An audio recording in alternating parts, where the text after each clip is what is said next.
Thank you everyone for joining. Good morning, good afternoon, and good evening. Welcome to today's webinar, A Taste of Salt, an immersive webinar on community ownership in evaluation. Today, we have prepared a lot of exciting things and engaging things for everyone. So I hope you are all ready to have a meaningful discussion today. So, I am your moderator for today. My name is Ana Erika Laresa, based in the Philippines. I am the co-founder of Eval Youth Asia, and it is my honor to join you all today. A few reminders for our audience. Please keep your microphone muted to preserve the event quality. However, we do encourage everyone to turn on your video just to encourage engagement from everyone for this particular event. If you have any questions and concerns, feel free to leave them in the chat bar.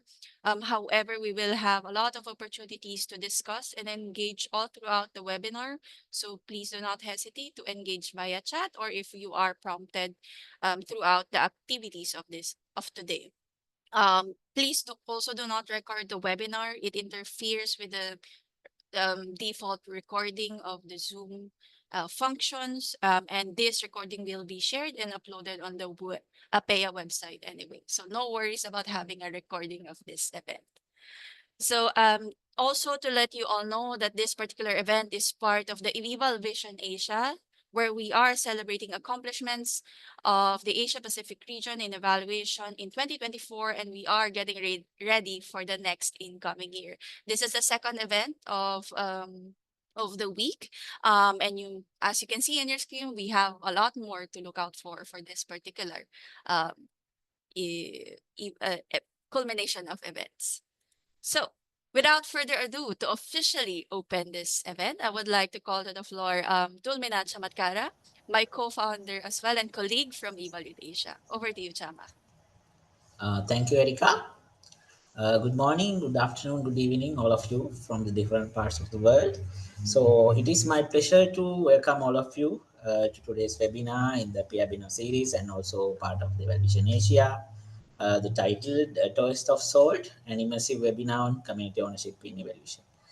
So APIA webinar series has been a platform for exchanging ideas, fostering collaborations, and sharing practices that advance the evaluation field across the Asia and also beyond globally. So I hope this will be a fruitful webinar for all of you who have joined today. The theme of today's webinar, community ownership in evaluation, personally, this is a very interesting area to me. It is proven that the meaningful and insightful evaluations are those rooted in the collective vision and wisdom of the communities that we are working with, and also we serve under these different organizations, different cities. And the community ownership transformed the evaluation process from being an external assessment into a participatory journey where communities involved as well as take charge of the process from setting the objectives to using the findings. And it also addresses the power dynamics in the evaluation process as well as within the communities. So this ensures that evaluations are not only inclusive but also impactful, empowering communities to make informed decisions and drive change. Uh, Promoting community ownership goals for innovative innovation in both mindset and methodology, it requires us to, as evaluators, step back and facilitate and sit with communities, enabling communities to step forward. So, in this context, the purpose of this webinar is to bring awareness of the importance of community ownership, share innovative methods which are tested and proven and bring real life experience of evaluators who are working with the community. I hope this webinar will ignite your curiosity, challenge your perspectives, and equip you with ideas to reimagine evaluation practices for greater inclusive and impact. I believe it's going to be a very interactive webinar with lots of engaging activities, with opportunities to share your thoughts and ideas. So I request all of your active participation as much as possible. Thank you, and let's dive into insightful decision with the distinguished speakers. Erika, over to you. Thank you very much, Kara. And indeed, right, this theme is very exciting for all of us who most especially passionate on community ownership in the field of evaluation. So, just to let you know what we have in store for you today, very quickly, we will have an introduction by Ritu on community ownership and evaluation. Then shifting to with Brigita for shifting on power balance, communities in charge. And then we will give you a taste of salt with examples from Ritu and Brigita. And then we are going to go with reflection and integration with Madri.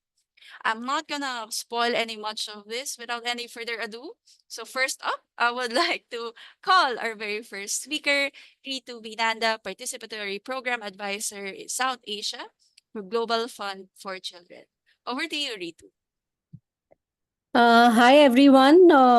Salam alaikum and namaste. Very happy to be here. Um, I would like to begin by saying that we dedicate this webinar and sharing to the communities and the facilitators whom we have learned from. Today, I invite you all to share.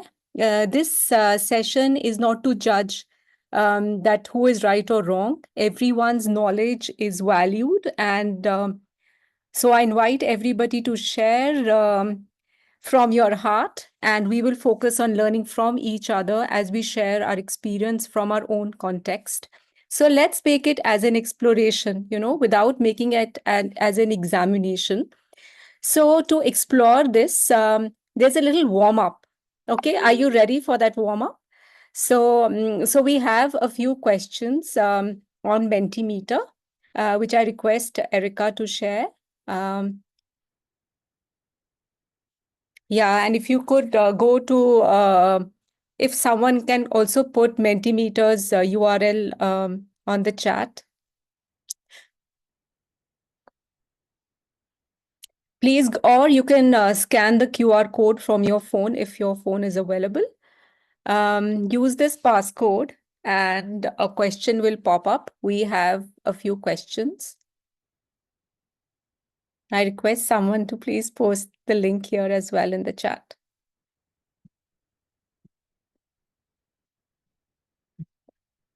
Okay. Thank you, Madhuka.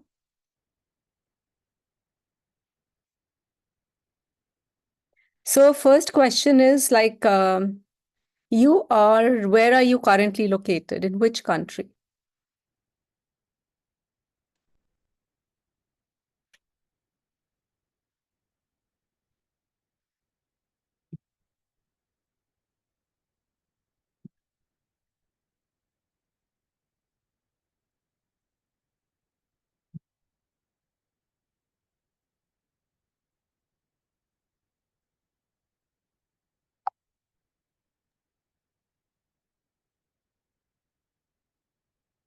Ah,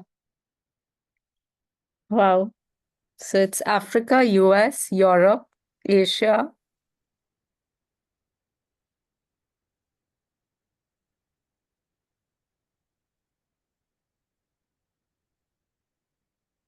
Surprising. Canada. Yeah. Okay. That's a lot. So we have an opportunity to learn from so many participants coming from different countries. Thank you. Yeah. Next question. Should we move? Wonderful. So, consider where you are in terms of evaluation. Some are um, work in an NGO, some commission evaluation, some conduct evaluation. Okay. So everybody has their own experience on evaluation. So a question will pop up.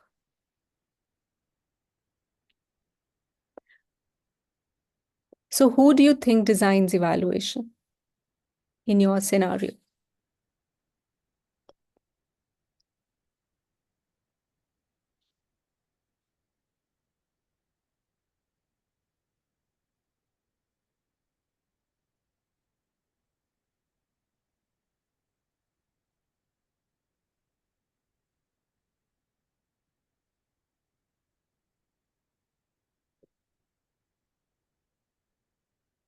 Hmm.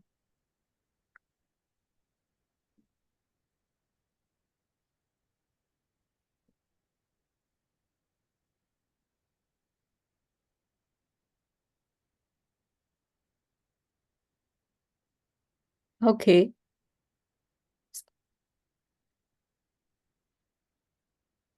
So, what's coming across is that the evaluation team, in most cases, is designing. And I'm very happy to see two cases where it's slightly more participatory. That's encouraging. Okay, next. So much wisdom here.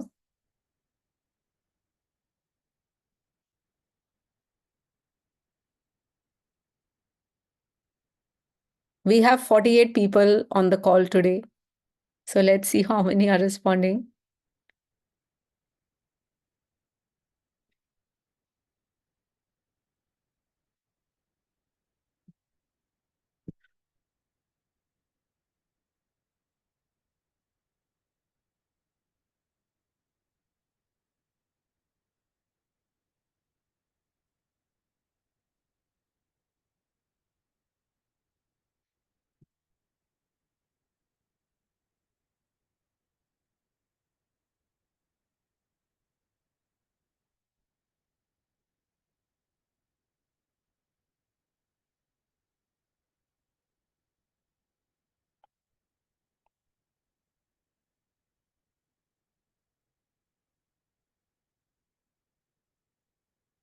Okay, again, the evaluation team.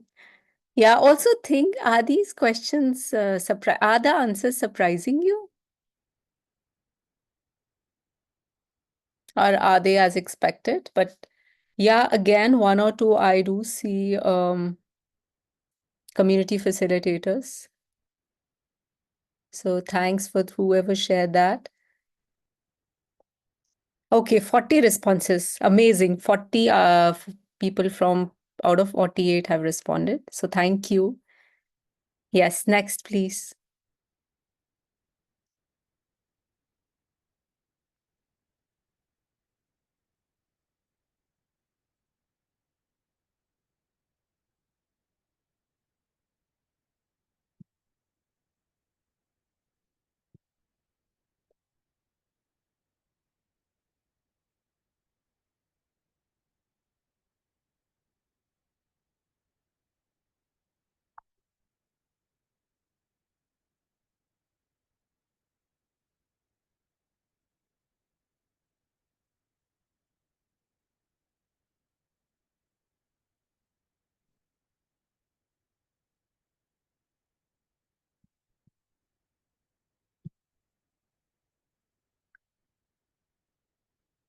Hmm.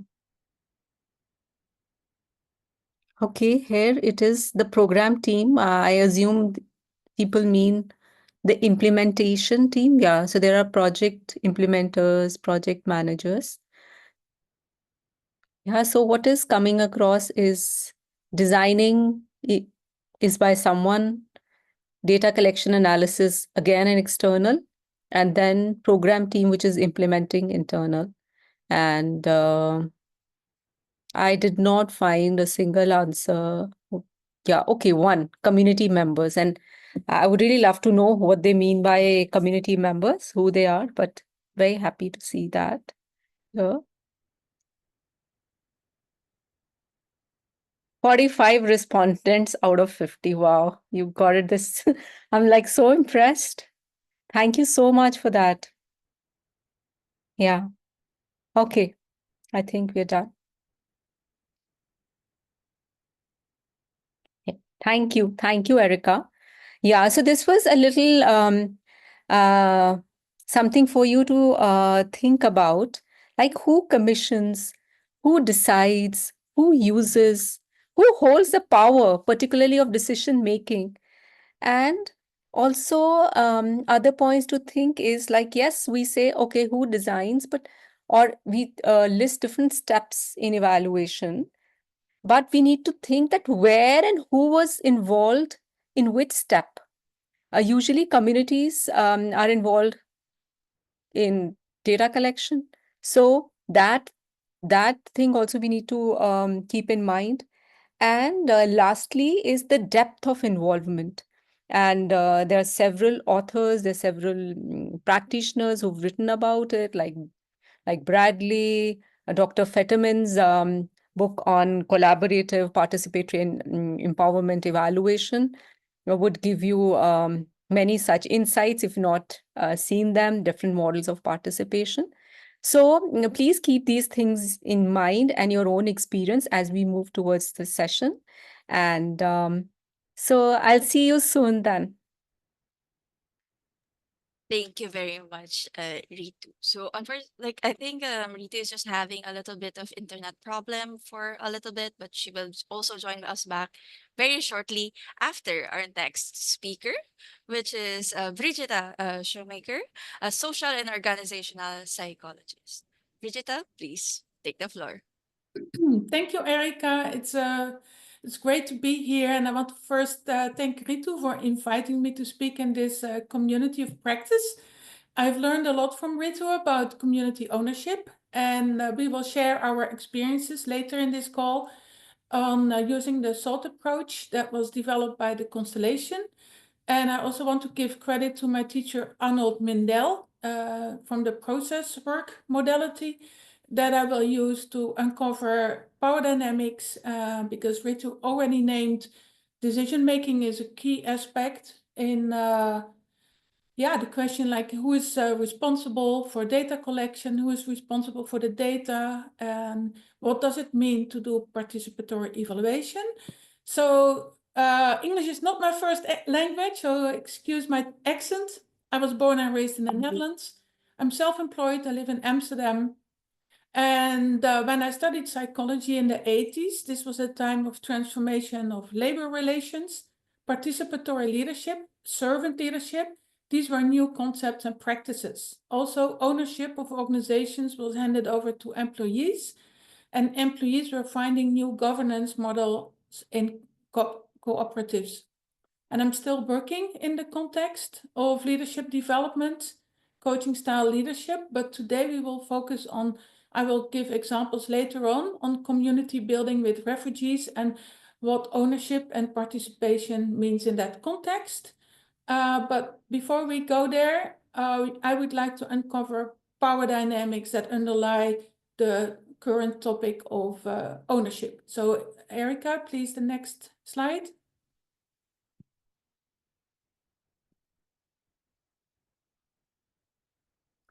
So on the left, you see all these different steps. There's different steps in evaluation.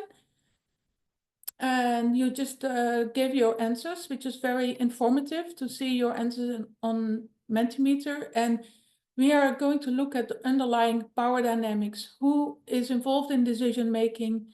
And the next slide. So let's define some key terms here. Power is our capacity to influence and impact our environment. And we already heard about different stakeholders, different roles, different parties. So we are going to uncover the different rank dynamics also. We define rank as the sum of a person's privileges, and a community is either place-based or identity-based. So the whole idea of this section on power is to become more power aware. When we want to support communities to take charge, this requires from evaluators, from us working with communities, to be aware of the power and rank dynamics involved. Next one, please. So when we talk about power, it can be edgy, it can be problematic, because as Julie Diamond, one of the people I'm inspired by, says power hypnotizes and scares us. There's something about hierarchy. It comes with superiority, like who's better, who's more important. And we tend to step back from discussions on power. But I would like you to take on the challenge and look at the complexity that comes with it, because it's really important in the context of community ownership. So no matter how much we hate power, I just wanted to read the quote: no matter how much evil has been done in its name, we cannot do away with power. We cannot pretend it doesn't exist. So thank you. Next one, please. So privileges, you can just take a moment to read the list on the left. This is not a complete list. There might be different things, but just take a look at the list on the left. We said rank is based on privileges, and so some of these privileges, they come with your birth. It's inherited. Some of them are acquired. And we talk about relative rank because your privileges will depend on the context, how other people see you, how you see yourself, and who's in the room. And also, it's not that we all always have like a high social rank. We're talking about social rank in this presentation, but it's always a mix. So next one, please. So I would like you to think about the one particular scenario, one particular program evaluation you're currently doing or community that you're working with. And think about the complexity, the dynamic network of relationships. And there, as you already said, many parties are involved: agencies, commissioners, donors, funders. Think about your higher rank. What are the privileges that you as an evaluator have and that community members don't have? Think about privileges that you don't have, but other people that you're working with in this complex network. Yeah, and then take a moment to think about how does your relative rank, where you feel higher rank or a lower rank, how that impacts the relationships and your decision-making power, your authority to make decisions, and other people's authority to make decisions, and what is actually the community's authority to make decisions. So next one, please. So why is this discussion on power important? There's a human tendency to be unaware of where we have privileges and to see the impact of that, because we tend to focus on where we feel powerless, where we feel inferior, or we feel weaker. For example, in the relationship with other parties in the project, commissioners or experts. But when we want to talk about fostering community ownership, it's really important to look at how are people in the community looking at you? What makes you a member of the dominant culture, or you can say mainstream society, or the ruling class, whatever you want, words you want to use. Look through the eyes of the community. Where do they position you? And how do you look at community members? In what way is the community marginalized in larger society? And also, if it's a marginalized community, what do you notice in how people look at themselves in terms of their own power, their own agency? Is there like a victimization, a hopelessness, a helplessness, or do you also notice capabilities? So what lens are we using to look at communities? Is it the lens of deficiency or lack? Or is it also that you're looking at the capabilities and strengths that are in the community? Next one, please. So you will be in a breakout room shortly, and we would like you to focus on one particular project or community that you're working with or evaluating at the moment. And the question is, what if you own and acknowledge your higher rank, your privileges, maybe your expertise, maybe the languages you speak, maybe the self-confidence that comes with certain aspects of your upbringing, your social identity. How can you use your own privileges for the benefit of the community? Thinking of your interest in to create more participatory evaluation and even to give the community more agency and more decision-making authority in how the evaluation will benefit them. So 2 questions. What would be possible if you share power? What would be possible for the community? And we would like you to share your perspective and maybe also to think about strategies you have to think of sharing power. Next one, please. So you will have 12 minutes in a small group and find out what works best for you given your location. Make sure everyone gets a chance to speak. Listen to understand. Please stay away from unsolicited advice. It's a short time that you have together, and we would like you to share personally and really to think about power and yeah, keep it confidential. The questions will also be put in the chat, or the questions will be given to you. And we hope that you will come back after 12 minutes to share your findings and your insights, maybe tips. And then after the breakout room, we will continue with really important examples from South Asia, from Ritu. And I will also share a few things about projects and also community self-assessment in the Netherlands with refugees. So I'm handing over to Erica.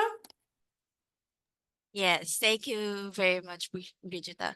So before we send out our participants to their respective breakout rooms, we just have a very quick reminder. So one of the main things is that this breakout room and the discussion in this particular session will be helpful in the next part of the session. So please do your best to engage and participate in the exercise.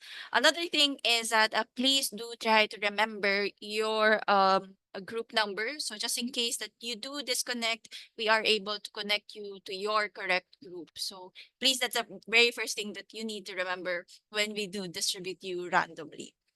And as mentioned by Brigida, the link, the questions that Brigida just shared earlier, are going to be shared with you in the chat. So one of our production team members will be sharing the slides link very shortly in this chat or in the individual breakout rooms. So just please kindly wait for that. And lastly, please have fun and do your active engagement, so that we would just have a very meaningful discussion after the breakout session. So without further ado, please, our production team, kindly distribute our audience to our breakout sessions. I hope you all have a meaningful discussion in the breakouts. See you in a bit.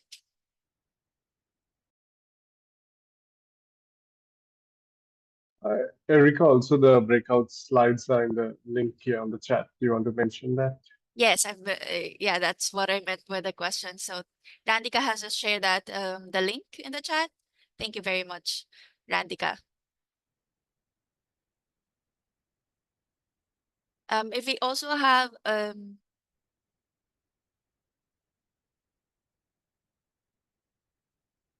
we just someone go around to share the link? We posted it a bit Yeah. too late. Okay. Ritu, will I you be able to do that? sorry, I will post what? Posting. So we'll just be waiting for others to join back. Let's just give it a few seconds.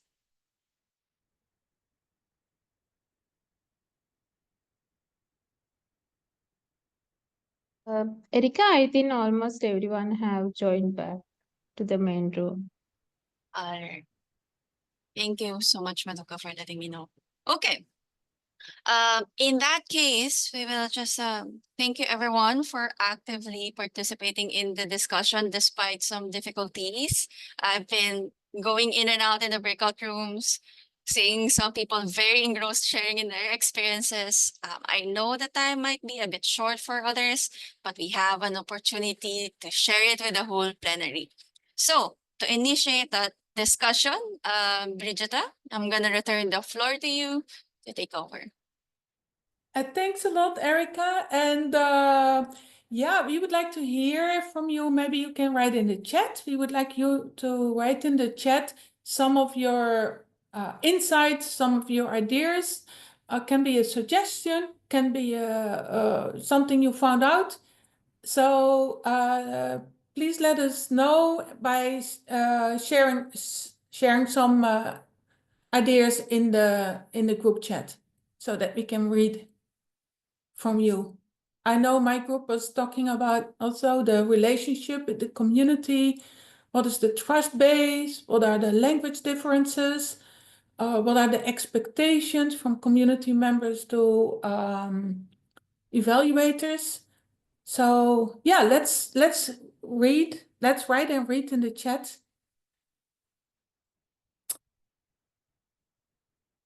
Thank you, Janine.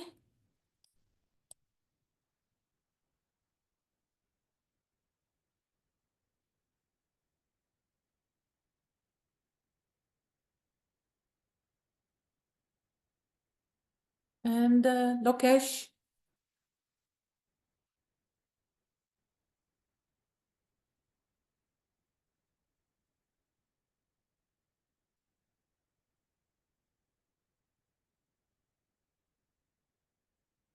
And yes, naming language and culture, Sandra.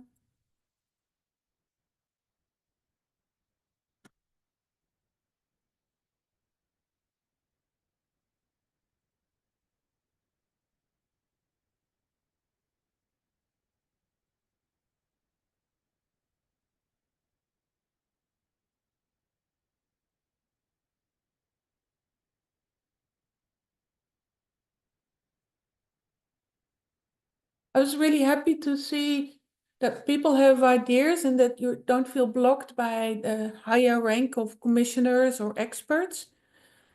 Sharing in different languages, yes. So if you would like to write in different languages, thank you, Ritu, for reminding. You can write in your own language. Doesn't need to be in English.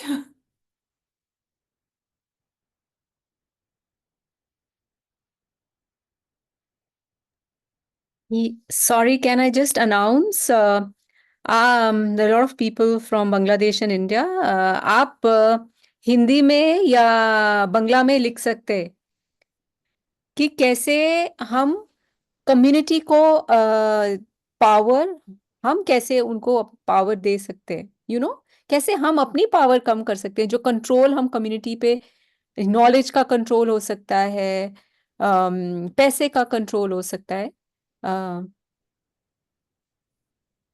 Sorry बजटा I thought and please आप बंगला में share करें no problem बंगला और हिंदी और what ever language that's how let's use technology Yes.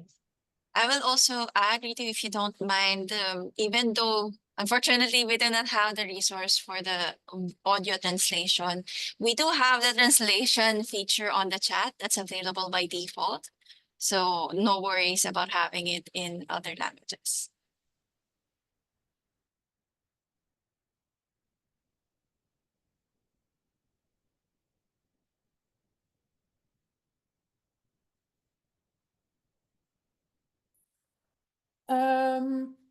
Yeah, I'm looking at time. Maybe we can end this discussion by listening to one or two people who would like to share their understanding of what sharing power means or what it could bring or what it how it would look like.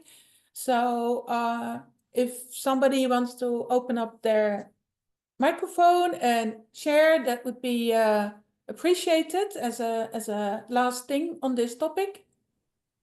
Yeah, in that case, we would request everyone who's interested to share, like use the raise hand function. And then we can provide you unmute privileges.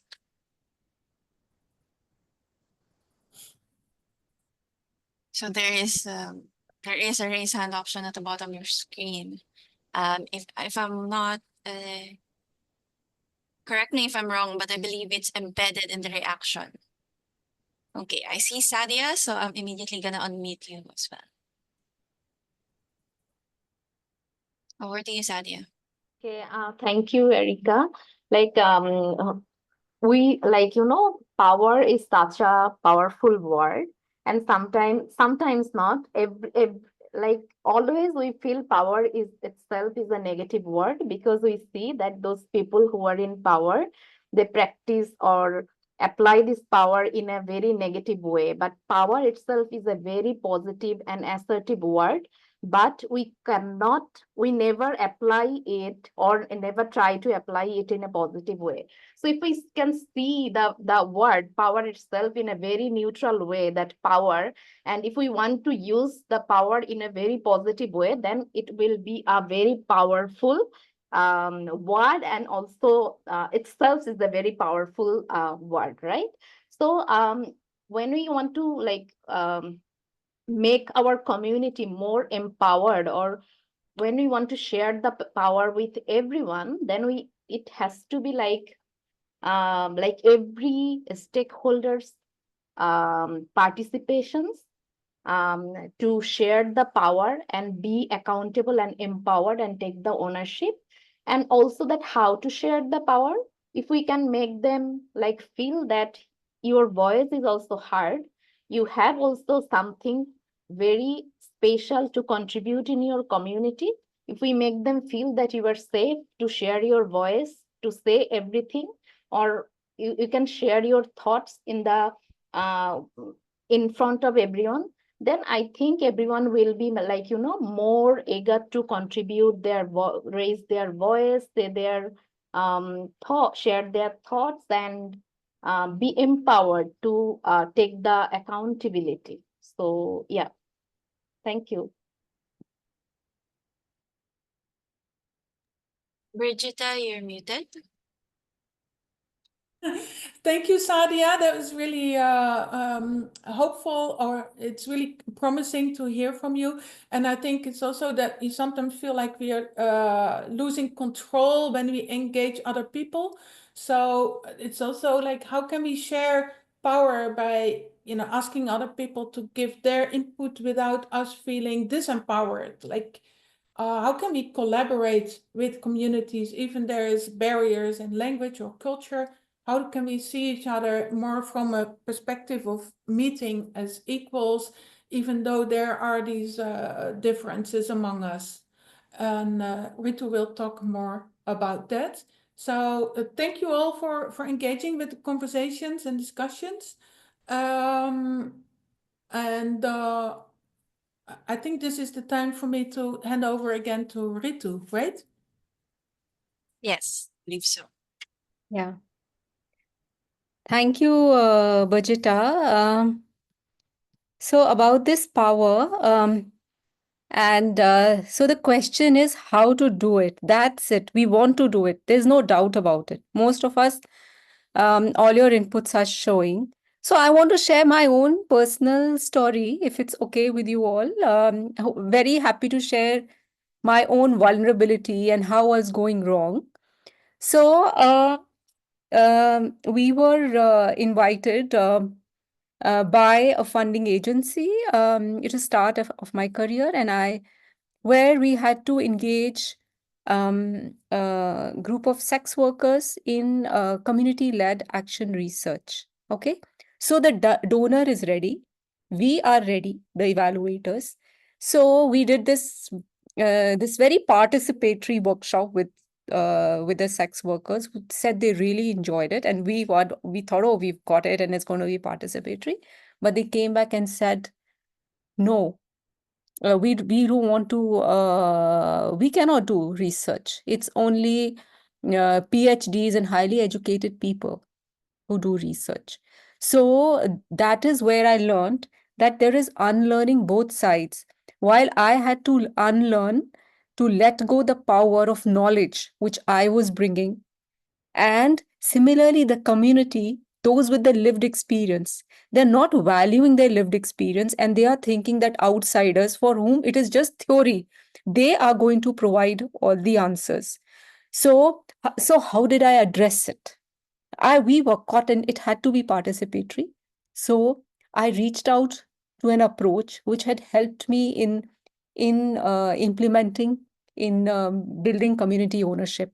So using that approach, and that began my own journey of community led. So that approach I'm going to share, and the lesson I've learned, and I'm going to tell you before I started, it's about ownership. It's about who owns it. And if you build that, then any participatory, it's not about those participatory tools, because then those tools become a way to collect better data. But ultimately, we outsiders are going to use that data. So, so the lesson I learned is that when people take ownership of their issue, they act on it, but they are very keen to learn, and they are very interested that if what they are doing is making a difference, and they are very honest to share what is not working. So that ownership is key. And today we are not sharing any big tools, but that how to build that. And that's an art, and that's an science, and it comes with a lot of practice and facilitation. And I must tell you, I've made hundreds of mistakes and I've still not got it. So I share that with a lot of humility. And please bring in your ideas, because I really want to improve myself, because my heart is here. Yeah, please, could you, the next slide, please, Erica? Yeah. So this was the approach which I used then. It comes from the constellation. They learned from the communities and how this approach was developed. It's a strength-based approach. It has been used in 65 countries with multiple kind of audience, different groups, trade unions, UN agencies, private sector, communities, networks, NGOs, organizational development, and in different thematic areas. And across the globe, in all the continents, almost all the continents, I would say. Now, this has two aspects. One is the salt. It's the way of working. And what it does is it helps people realize their own power, the power which resides when we deeply listen to them and appreciate what they bring and learn from their lived experience as a human being, not as an expert who's gone to tell them and teach them what's good for them. This builds the facilitation skill, because facilitation is the key to when you have to uh, involve people meaningfully and build that ownership. The second part is this action learning cycle, this cycle. And what it does, it builds ownership step by step. Okay. So it's not we go with a program, but we ask them, what is your dream? What would you like as a group? And based on the dream they build, developing a self-assessment of where they are in terms of that journey they want to undertake. And that self-assessment is what we are going to talk about, and not in the entire process, but I'm going to give you a little bit about each, and then Bajita will speak about it. I'm going to take an example from South Asia and particularly Bangladesh. Some of my teammates are here and who've contributed to this presentation. Yeah, next slide. Yeah. So I work with Global Fund for Children, and it's an intermediary grant-making organization. And we support small grassroots level organizations. And currently in South Asia, we have an initiative called Addressing Root Causes, which is attempting to engage communities to drive change. Communities here are place-based, that is geographical communities, youth, children, women, men. So, and what the idea behind is that external stakeholders need to step back, because we have claimed the spaces which belong to the communities, and we let the communities, the young children, the women, the girls, to step in and take ownership and be the drivers of their own change. Yeah, next, please. Yeah. So I want to ask you all a question. Okay. And if there's a choice, okay, and you can share in the react button, is that if someone tells you this is your dream, okay, says that, okay, I have money, I'll give you money. This is, and you have to implement the dream I have. Okay. And I am going to watch you. So that is the first one, the telescope. And the telescope is only focusing on certain stars because it's going to tell you you can only focus on this dream. Okay, that's the first choice. The second choice is you define what you want to see, and you yourself check, you use your own microscope. Okay, so will you prefer an examiner far off, or do you want to be your own examiner of your own dream? So please, those who want that someone else examining you, please could you raise your hand? There's a react button. Rashid, please could you write in the chat? I'm not able to take inputs right now.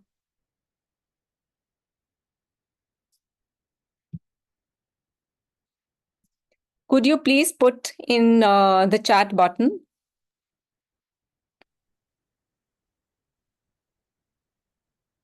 Sorry, the react. So is that means there's no one who wants to, an outsider to examine you?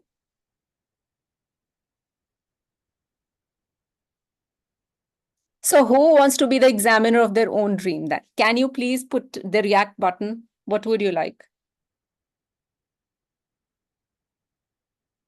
Okay. Abhishek says a bit of both. Okay.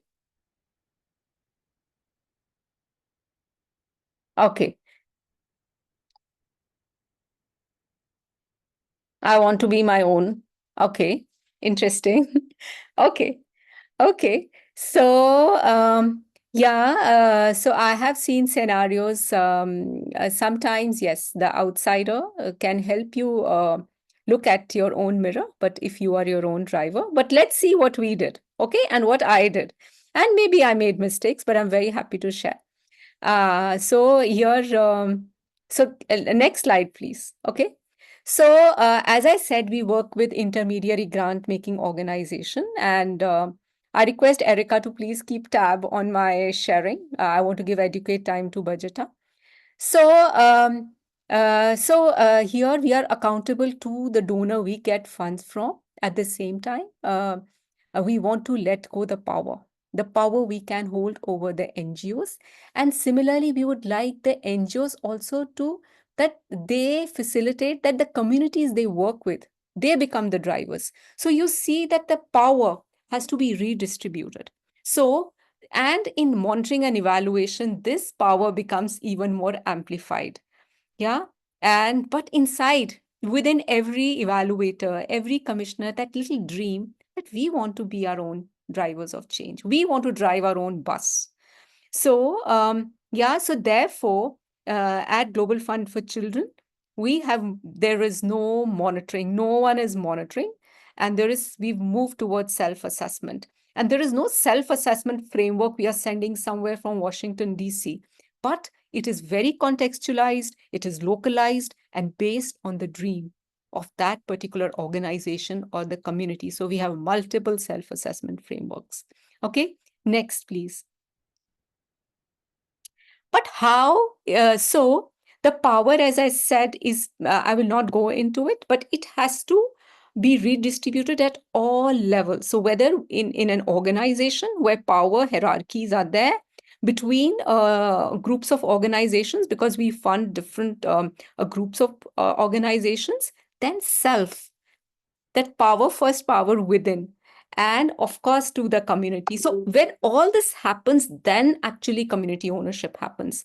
Because if you experience power in your own organization or as an evaluator by the commissioner of the evaluation, that is what you feel, that is how you need to work, and that is how you will go and exercise power over the communities.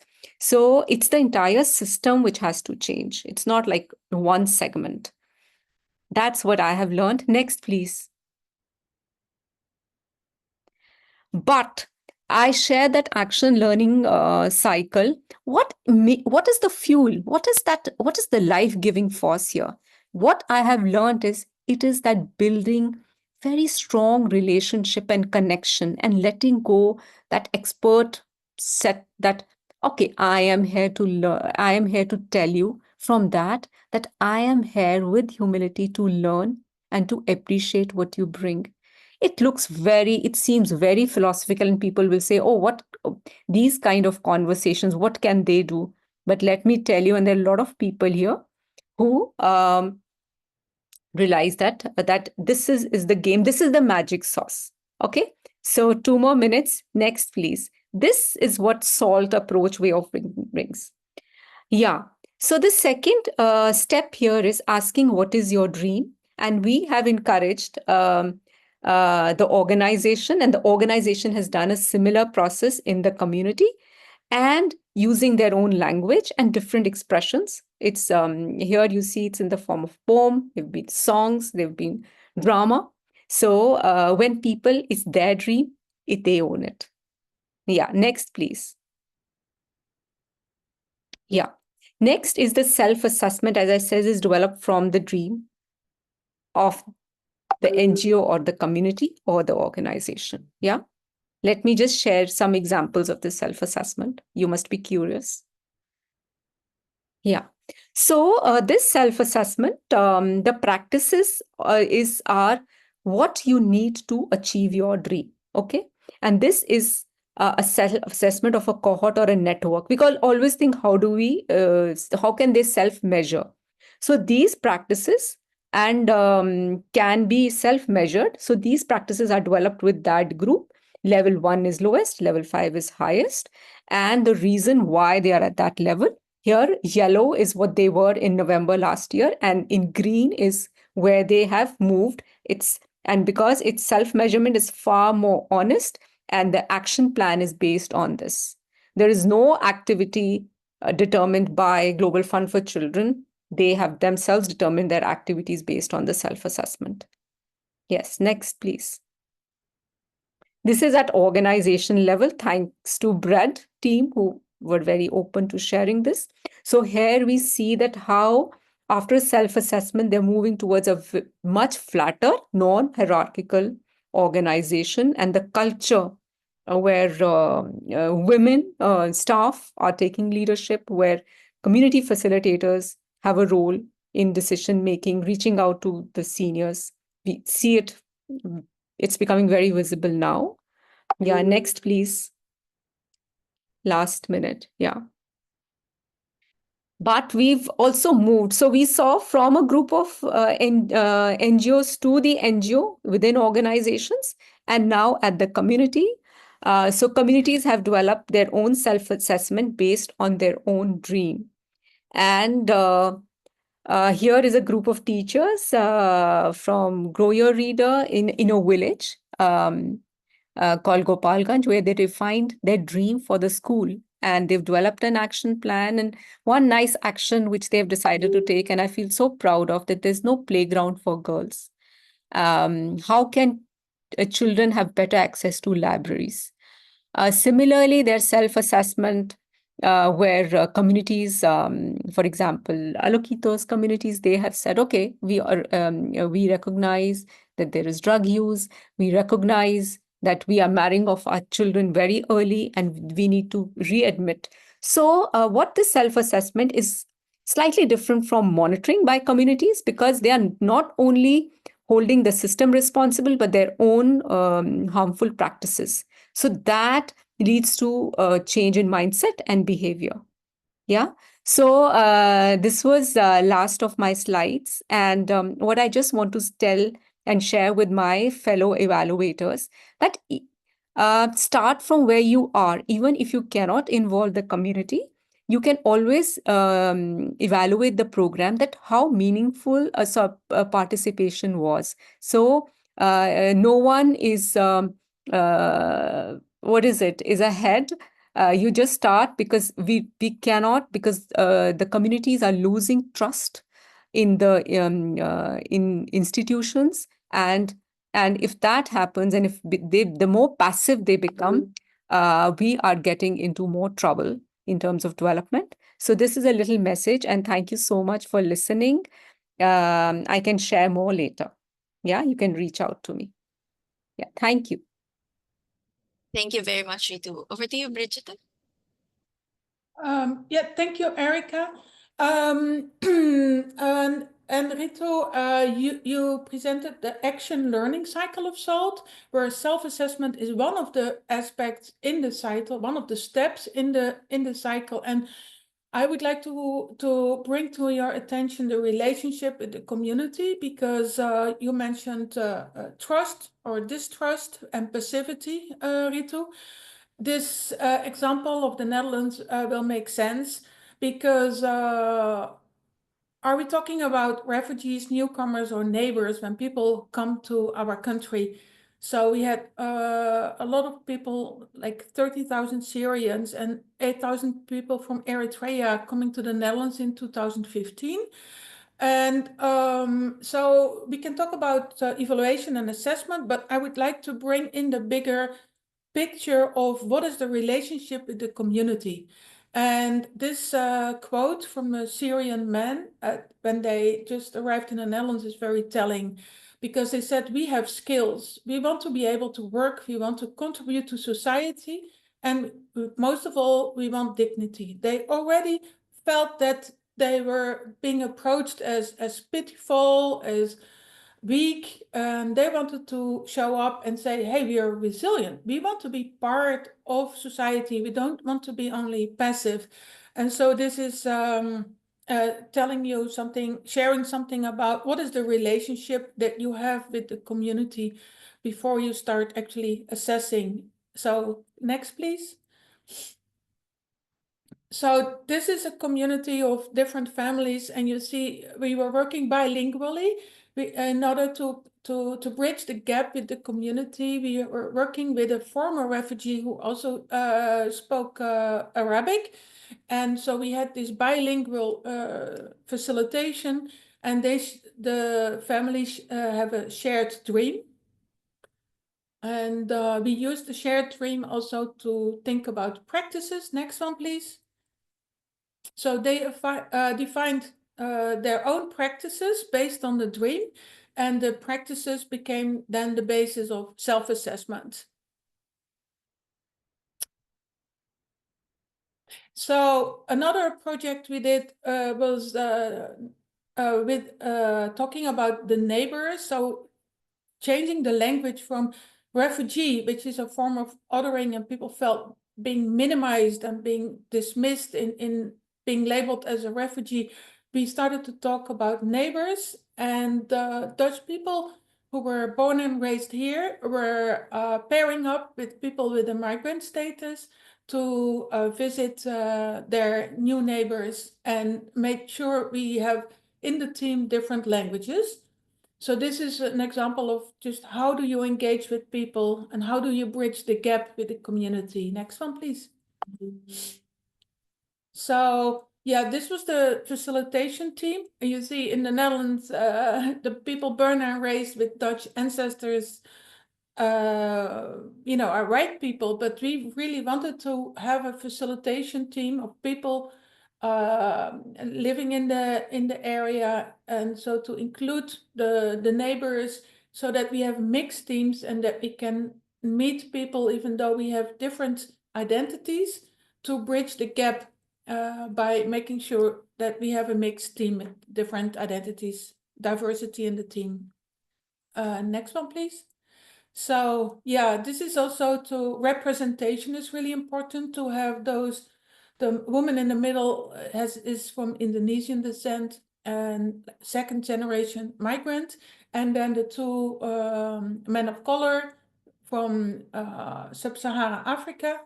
They were the newcomers, the new neighbors, and they were talking in a meeting. So we wanted to show how important it is to build this community from the onset with the people involved. Next one, please. So this is the last example. This is actually about the passivity that Ritu mentioned. because these were people, a group of men who were already in the Netherlands for quite some time on the receiving end of getting a lot of help, but not being approached as people that can be resilient and empowered. So they wanted to find their own house instead of living in a really bad office building. And so they needed to step up and find their own agency and following their dream. And so this was to break the passivity and to really let people step up and find their own solutions. So this is not an example about assessment, but it's about how to create a relationship with the community so that they find their own agency, find their own voice, and retrieve their own capacities and capabilities, even if they're in a very complicated situation. Thank you. I think maybe Ritu wants to show more, or we go to Madri. Just leaving it up to you. Thank you. I think at this point we will have to give it up for Madri Jansen van Rensburg, Resilience Analysis Consulting, who will be integrating the feelings and perspectives from what we have discussed using art. Madri, up to you. I feel this discussion is just so rich that I really want to say, if people want to revert back to these examples or maybe share others, please feel free to do so. I think one of my tasks here is to advocate for evaluators and program people to be more creative. I think when we hear about art-based methods, we immediately go that that's not my thing. I'm not that good at creating art. But if we think about ourselves as being creative, we allow other people's voices. So this, I'll just share one aspect with you, and let's see how you can apply this, how you can be more creative in the ways that you engage with people in the community, but in your family, and also the spaces where you have less power. So I think that's the next slide.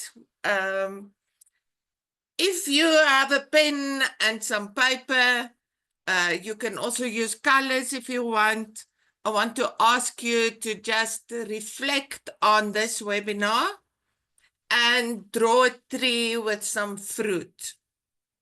And while you're drawing, you can reflect on what was the idea or one piece of information that you found really useful today. And picture this as the fruit of the tree. The trunk of the tree is something that you can put into practice. So what is there that you learned today that will enable you to be more community focused? Maybe it's not about raising voices. Maybe it's about opening ears.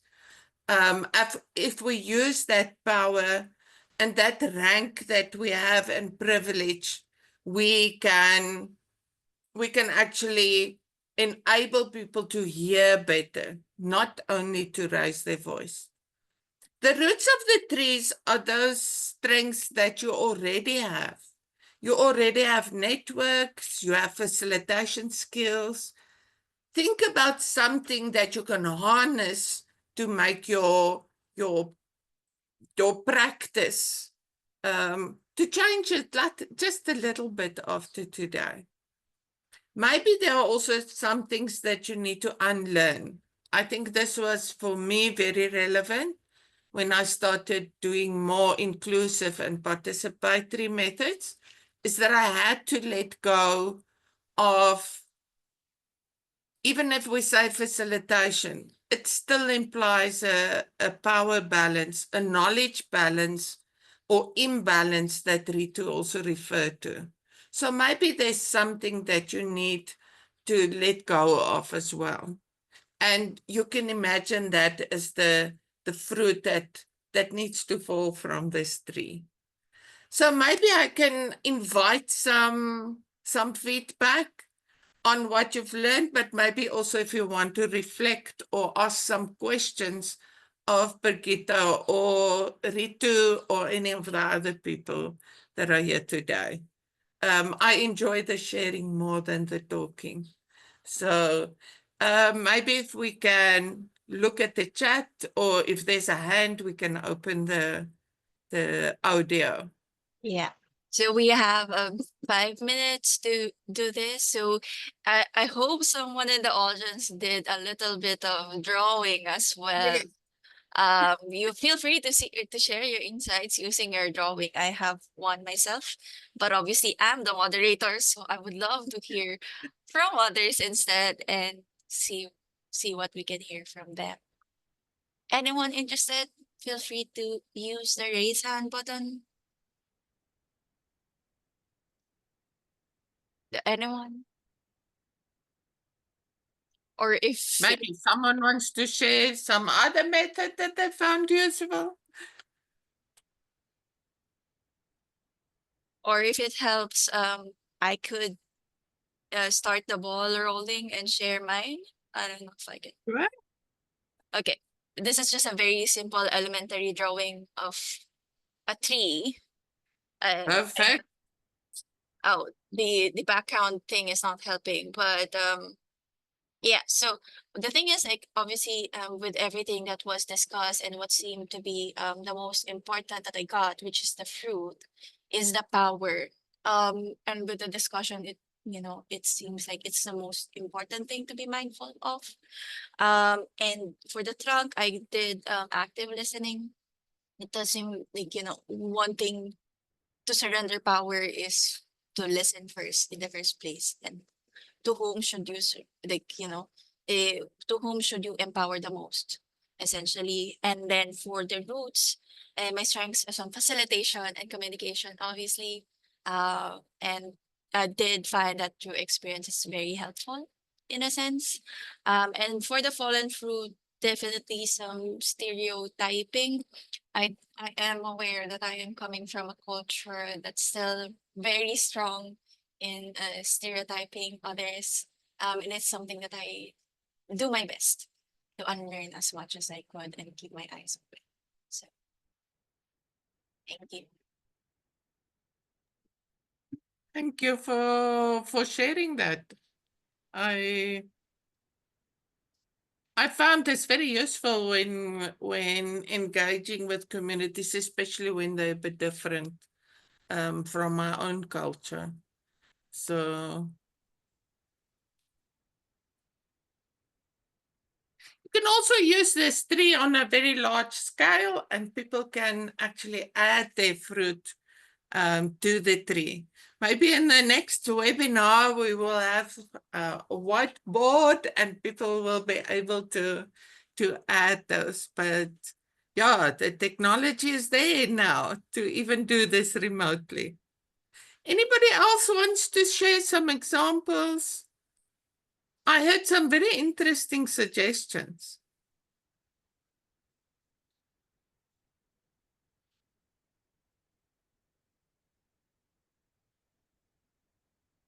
Rito also shared the picture of her tree in the chat.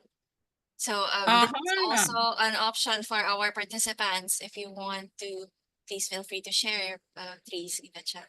Yes.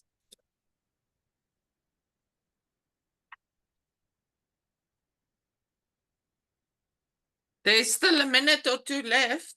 I'm keeping my eye on the time, but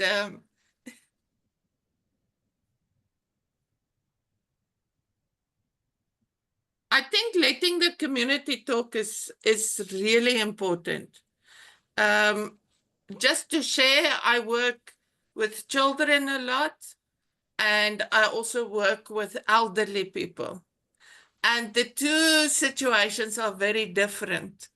And managing that voice is very different in a type of facilitation. But I think what I've learned is that I also need to take those voices and become like a broker for those voices and to make sure that they are amplified in the right spaces. So I absolutely agree with the listening to the voices, but also opening some of the other people's ears.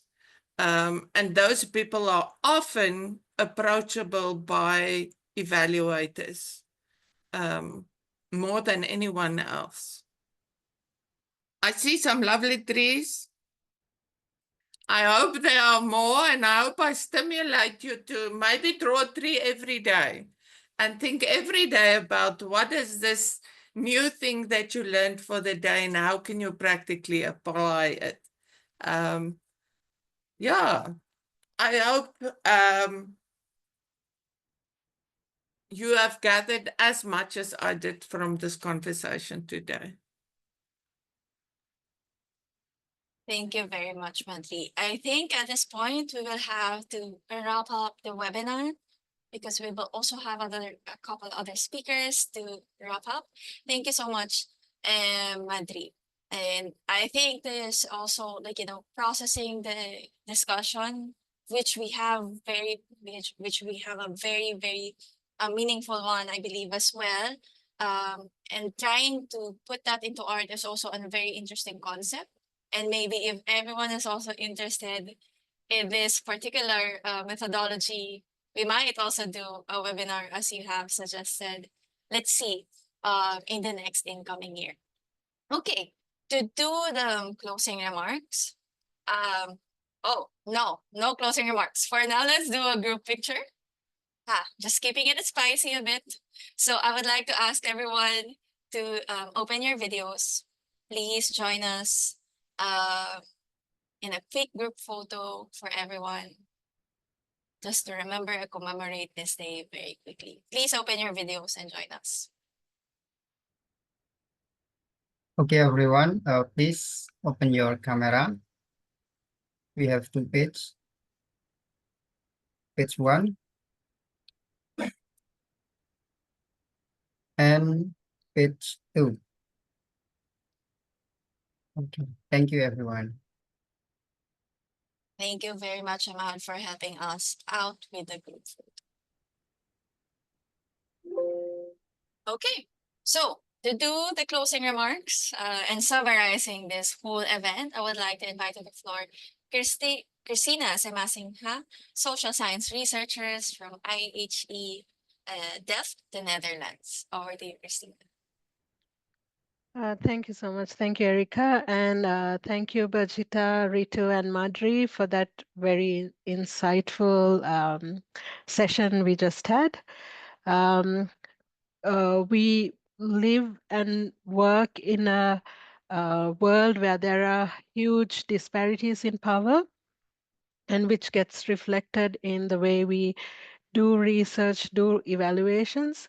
And as Ritu and Bajita and Madri very rightly explained in their presentations, there are like tools that can be helpful in um, closing this gap in the way we do our research, in the way we do our evaluation, because historically, vulnerable and marginalized groups have been exploited in the name of research. And this webinar invites all of us to break those cycles.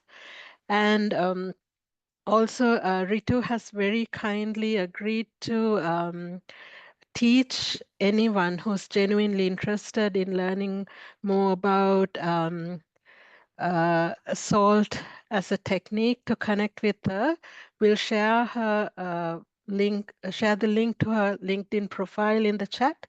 Please connect with her and discuss on how you can learn more about salt in particular, because this webinar was just to give you a taste of salt as a technique. And I also want to thank the partners of the webinar today, which is Global Fund for Children, which Ritu is a part of, and then Center for Evaluation and the APC Hub. I hope all of you had a fruitful session. I hope you learned something and that you will take this into your work as evaluators. Thank you so much. Thank you very much, Christina, and very much well said. We also would like to convey our sincerest gratitude to all of our speakers and facilitators, and of course, our audience for actively engaging in this session. So, before we fully wrap up, just a few reminders. Please take note that this webinar is part of a series of events called Eval Vision Asia. And next up, we will have another one tomorrow called Nexus of Environmental, Social, and Governance and Social Impact Measurement and Management and Their Value in SDGs. It's going to be on 6:30 p.m. IST, and the registration link is available on your screens or in the chat as provided by our production team. Another thing is that the Asia Pacific Journal of Evaluation is calling for papers. If you may visit the asiapacificeval.org website to see more details on how to make your submissions for this particular journal. The deadline of the submission is on 25th of January next year, 2025. And with that, thank you so much for actively participating for this event. If you want to hear more on more APEA webinars, please feel free to follow us on our social media and on our website. If you have any queries, the email is available in your screen for any partnership and collaboration or webinar ideas.